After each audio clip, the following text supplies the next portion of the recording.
What's going on, guys? Tyler, aka Snap Oversteer MR2. As always, we're at our trusty filming location, and we also, of course, have the MR2 Turbo here. It does have a Gen 5 3S GTE swap. If you saw the video previous to the last one I just put up 2 videos ago, I did a review of this. Unfortunately, it did not go as I planned, as my action camera I had fell off the car.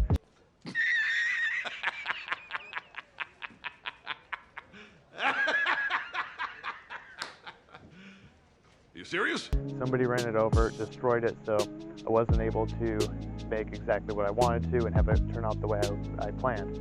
So in order to combat that, I bought a few extra cameras. If you look over here, you'll notice we have a camera getting this angle, of course the one that we have over here, and then I bought 2 more of these action cameras. Now these boys here, they're only 20 bucks a piece. It's a DBEX7000. They do have a DBEX7000 Pro that I wanted to get, and that's what I thought I ordered. That has built-in image stabilization and will make it look a little bit nicer, but hoping today that these do just the trick. Also, thank you to my beautiful girlfriend. She picked me up these triple suction cup mounts. She actually got me 3 of them. One is going to be used on this camera right over here. That is the in-car camera that'll be pointed on my face, as my phone needs to be used as a speedometer. If you don't know much about these MR2s and you're in the market for one, it's not uncommon to see these speedometers stop working at around 100,000 miles. It's very common. I even bought a new tachometer. It was a grade A used one on eBay for 250 bucks, and it still didn't work. It ended up being a little speedometer gear inside the trans. So we are going to try and revisit this video today with our fingers crossed that everything goes as planned. Do I feel lucky? Well, do you, Monk? I feel like the comments on the last video were very helpful. I do appreciate all the new subscribers that we have. We are at a whopping 20 subscribers now. Let's give ourselves a round of applause for that one. I believe 3 or 4 of those are my close friends anyway. But without further ado, we are going to go around the car this time and actually attach these cameras. You're a liar! And make sure they don't fall off. I'm going to wipe down the areas that I'm placing the camera with like a quick little detailer wax and a rag in order to try at least get rid of some of the dust. I am not a fan of these quick detailers. I just had them laying around, so I figured, hey, might as well use it for something since this car is dirty again. In the last video I showed featuring this car, it was clean. The one before that, it was dirty. I think it's kind of our pattern of life now with this car. Clean, dirty every video. A good feature about these cameras, and no, they're not promoting me. I don't think anybody would promote somebody with 20 subscribers. So who are you? You know who I am. But a cool feature about these cameras is they have Wi-Fi. So if I did want to place one of them on the outside of the car where I wouldn't be able to see, I could connect it to the phone and at least be able to live stream whatever that's seeing. And that way I could tell if it fell off the car without having to look out the window and kind of disrupt the recording. Okay, so with all that being said, let's get to hooking this car up and get this review on the road.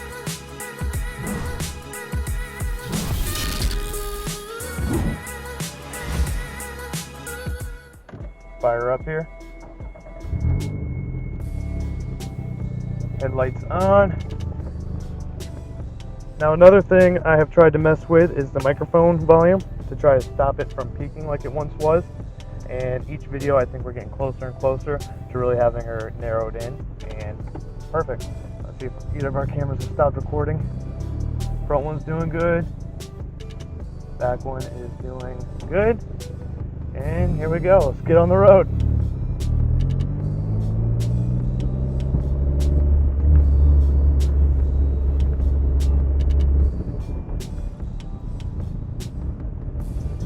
Alright guys, so if you're in the market for a MR2, specifically a turbo one, so it's important to know that there are different revisions to the engine. They could have different turbos, different compression. So the first revision that they made of this car, it made about 200 horsepower and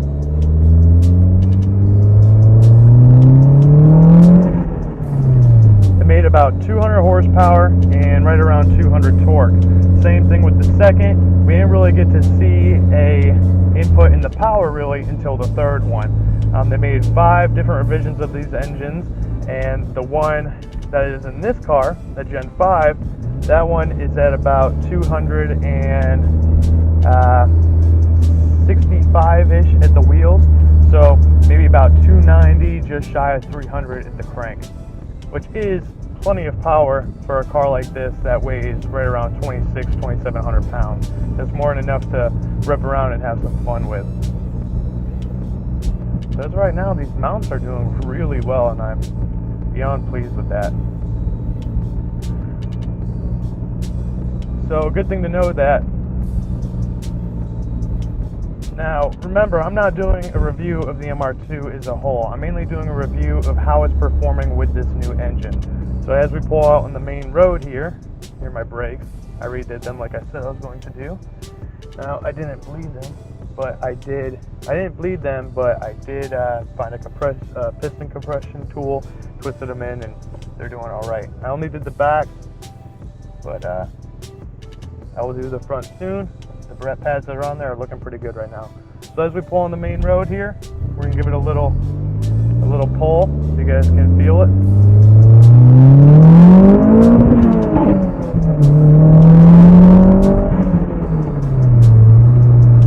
Now you can hear that this car really doesn't like second gear. It is by no means a fan of second gear. Now I don't know if that's the synchros in it or what. When you go to TCS, you will use your original transmission that you bring them, so keep that into account. This has the S154 transmission. The more desirable, can hold a bit more power than the S54. Not a fan of that front camera, how I could see the passenger side headlight and not the other one. So this car, since I've gotten it back, I've put on just over 1,000 miles. The way I could track that is even though the speedometer doesn't work, I know it was 400 miles from TCS back to where I am, and then I've been using an app on my phone after I got down here to track the miles and my speed. So there's 740 on there. So I'm just at about 1,200 miles. I like to add a little bit more and say I'm at 13 in case there's times I forget to throw my phone on the mount I have here in order to track it. Funny thing is, right back there is where we lost the action camera on the last time I tried to film this. Doing pretty good. Gonna try getting to boost here a little bit again. Drop a gear.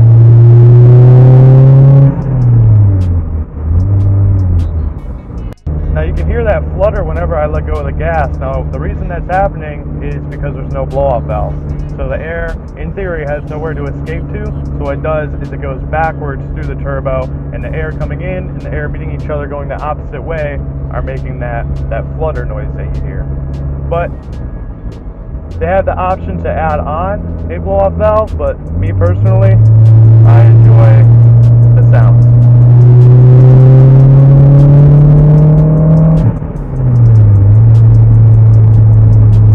Got this motorcycler behind us. I think he's enjoying it a bit. Maybe he thinks that we're trying to mess with him or something. So if you're curious on the process of actually going through TCS and getting this swap done, from the moment that you reach out to them to the moment you get the car back, I made a video on that. That was one of the first videos I put on this channel. And if you go back and watch that one, it'll give you a complete detailed process on how it went for me and what you can expect of going through TCS. I talked to a few other people that have had their cars swapped by them as well, and they kind of agreed on some of the issues I had, but we all agreed that their work is very good. They tried, other people tried saying that they were a little bit, look at him back there, he's having fun. Give him a thumbs up. There he is, he's waving. So, people on the page were saying, on the MR2 owners page, were saying that they felt that TCS was a little bit pricey. Now, if you're looking at what you're getting, it's really not that bad. I mean, you're getting the whole engine, all the work, all the labor. for a pretty good steal. Unless you start adding the power package, the seal package, and all that, then that's when you're looking in getting into some real money. Me, there was a couple extra things that Ty reached out to me and told me that I needed to get done. Like the clutch hardline kit, a few other small things, but I do appreciate him reaching out to me and letting me know that those things need to be replaced. I'm just going to do a little loop here. I'm going to go down to this area that we have over here known as the reservoir, because it's a reservoir. I'm going to turn around and head back to our spot. The car shifts beautifully. It came with a Gen 2 3S GT swap, and the kid was running 20 pounds of boost on there. Long story short, the car blew up. It didn't necessarily blow up. I talked about it before in another video, but for the sake of this, making it easier, I'll let you know it blew up. So I never got to drive it. While it had that swap, so I can't really give you a comparison here. Watch out for that turtle. But I can give you my impressions of this car. We got a puppy in here. Look at that little puppy. Oh, I love dogs. I'm like a girl when it comes to dogs. Now this car is really low, and we're gonna see if we can get around here with no problems. I think that front camera. No, we're still recording. We're gonna back up.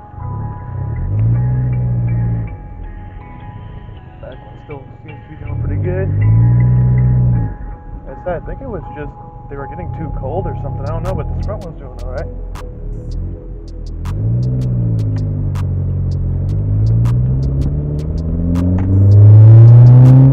So like I said, it had a Gen 2 in it before. Now it's got the Gen 5. I never got to drive it while I had the Gen 2, so I can't really give my comparison of before and after. But I can tell you how this one feels, and this one is absolutely amazing. Fastest car I've owned. Not really saying a whole lot considering it's still under 300 wheel horsepower, but you know, with how light it is, being mid-engine, it grips up instantly, and you just take off.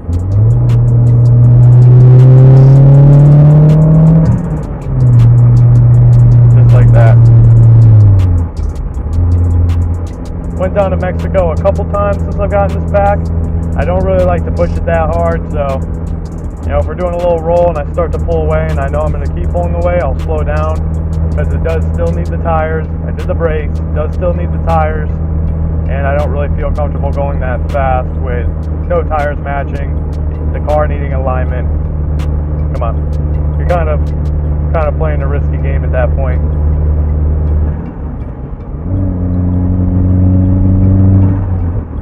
Man, I love those flutters. I had a second gen Mitsubishi Eclipse Turbo, and it had a butterfly blow-off valve, and that thing was fun, but I feel like I just would do the flutter everywhere. Maybe that's just because I was a kid in high school, and you know, kind of young, dumb. I'm still dumb, not as young, but it wouldn't be everywhere like it once was, you know. Here we are. Okay, I'm still gonna do it everywhere.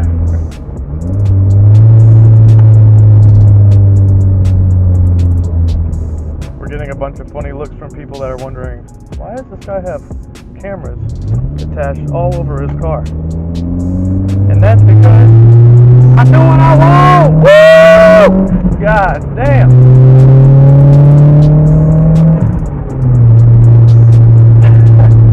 Put the smile on my face every time I do it.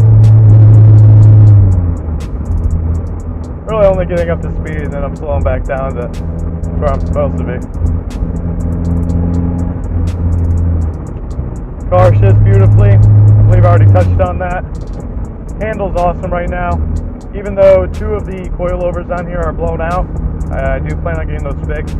They're H&Rs, and they discontinued them, unfortunately, but word of mouth is that you can send the ones that you have back in, and then $200 each strut, you can get them repaired, and then they'll send them back to you. So I believe it's only the front passenger side and the rear passenger side that are messed up. Now the 91 MR2s, those came with an open diff. And I found that out when I tried going to that spot up there and doing a little donut. I found out that I had an open diff.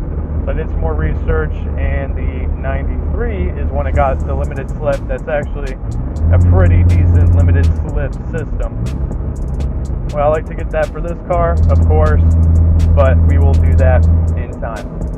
We will do that when we get to saving some money added to this. Fun fact for you, the Japanese spec ones got everything a year early. So my buddy Davis had a 92 when we were in Germany, a 92 turbo, trying to buy brakes for it, and all the brakes that he would buy wouldn't fit. And we were curious on why that was. He ended up doing some research, super smart dude. He ended up doing some research and found out that in Japan they got everything a year early, so he needed to buy 93 brakes in order to fit his 92. He ended up bringing that car back here, sold it for cash, and then traded his NB Miata for a 350Z that he's doing some work on too. I've been trying to convince him to make a YouTube video, or a YouTube channel. I've been trying to convince him to make a YouTube channel so I can... Oh, there's my boss behind me. Great. That's my boss. Let's give him the work.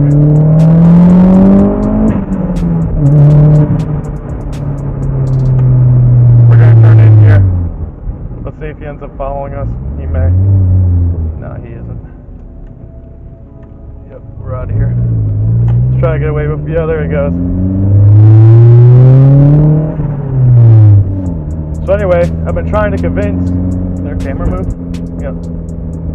So anyway, I've been trying to convince my buddy Davis there to make a YouTube channel. That way, I can follow up with his build, because he is so smart. He knows everything about these cars. When he gets something new, he really likes learning about it. So he teaches me things, even about cars that I've owned for a while that I didn't know. So, Davis, if you're watching this, hurry up and make a channel. The camera bounced around a little bit, but it's all right.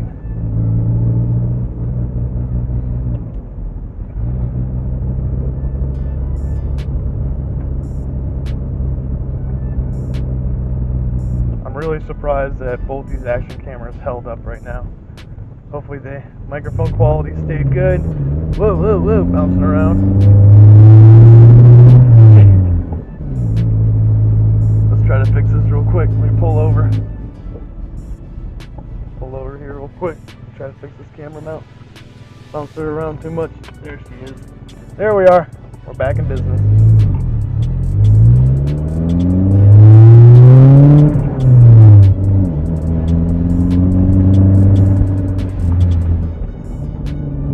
Pulling back up here now to our filming spot.